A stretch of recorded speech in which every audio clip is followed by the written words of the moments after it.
Yan, nilalatagan na ng ng angle bar para ilatag yung kanyang flooring stainless guys. Yan, nakalatag na ito. Yan, hindi pala nakat yung gagamitin namin dito. Ito, stainless oh.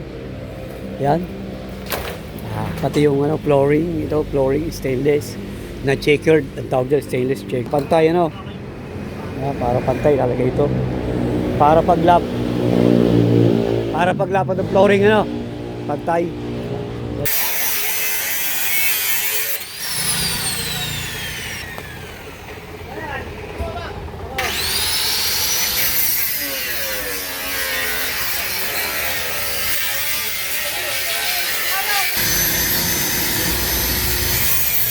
Yan guys, kinukutaban yung nilalagyan ng angular para hindi gumalaw.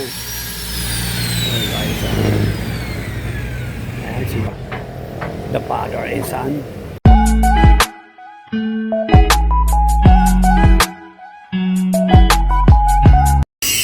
Ayan guys, ito na yung updated ng part 2. Ayan tanggal na rin yung flooring guys. Ayan, wala nang flooring yan guys, pati yung dalawang siding. Yung part 1 may siding ko yung kabaak. Ito yung kabaak lang tatanggal, saka may flooring pa yung part 1. Ito part 2 na guys. Ayan yan, modified yan, body modified. Yan guys. Yan guys. Yan guys stainless na ito aparit yan, pati flooring guys. Yan nilalatagan na ng angle bar para ilatag yung kanyang flooring stainless guys. Yan nakalatag na ito. Yan hindi pala naka-welding pero i-weldingin na yan guys. Yan i-weldingin na yan Ayan guys. Yan part 2 to guys. Yan part 2 na yan Yan. Baka sa part 3 meron ng flooring yan saka siding. Gugupitin nila yan guys. Yan. Si Dave. Ayan. Ito guys yung yung gagamitin namin dito. Ito stainless Yan. Pati yung flooring. Ito flooring stainless na checkered, ang tawag dyan stainless checkered. Yan guys.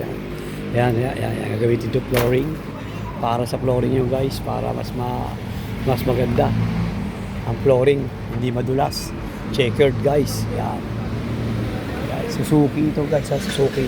Yan, Suzuki F6, pinagaganda, modified body modified. Yan guys. Yan, baka gusto yung pagwa guys.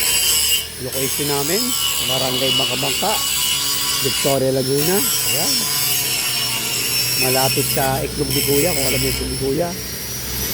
Tapat ng EMB Auto Supply. Yung aming shop guys, bakit yung nagpagawa, huwag mo magpa-modified na ganyan yung sakyan yan sabi stainless yung tagiliran, saka flooring, saka yung kanyang mga lagayan ng mga taillight, lahat gagawin stainless na yan guys para sigurado ka ng bulok. Body modified. Yan, part 2 ito guys part 2. May flooring na. So, papakita ko sa inyo pagka may mga siding na yan. Guys, yan.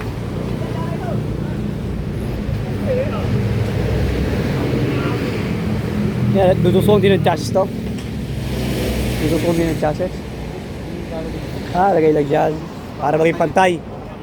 Para pantay, Yan, para pantay, lalagay ito. Para paglapat ng flooring, pantay. Si Dave, katulong kanyang tatay, father and son, gumagawa nito, si Dave saka si Danny.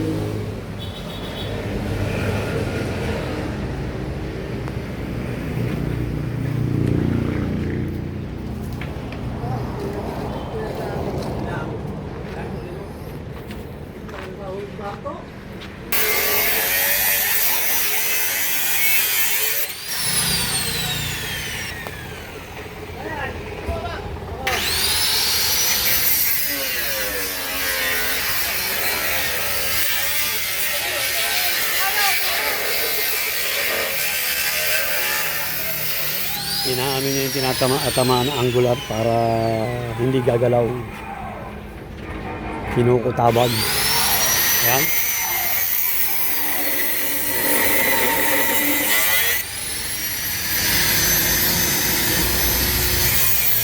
Ayan guys, kinukutaban mo yung nilalagyan ng angular para hindi gumalaw. Ayan guys. Ayan si the father and son. Ayan guys, nilalagyan na ng pampalapat. Para pag-welding, hindi gagalaw.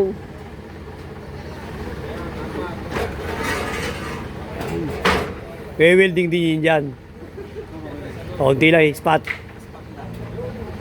I-spot din ng kaunti yan. Ayan, si Dave. Patulong ng kanyang father. Pantayang pagpapatungan ng flooring. Ha? Para pantayang pagpapatungan ng flooring. Ah, okay. Yan guys, para daw patay patulong ng flooring.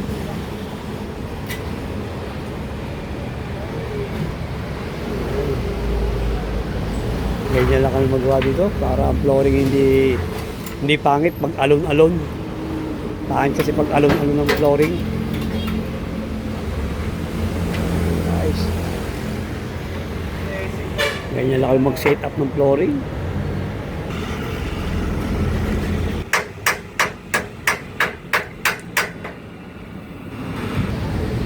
Yeah guys, thank you for watching. God bless you all guys.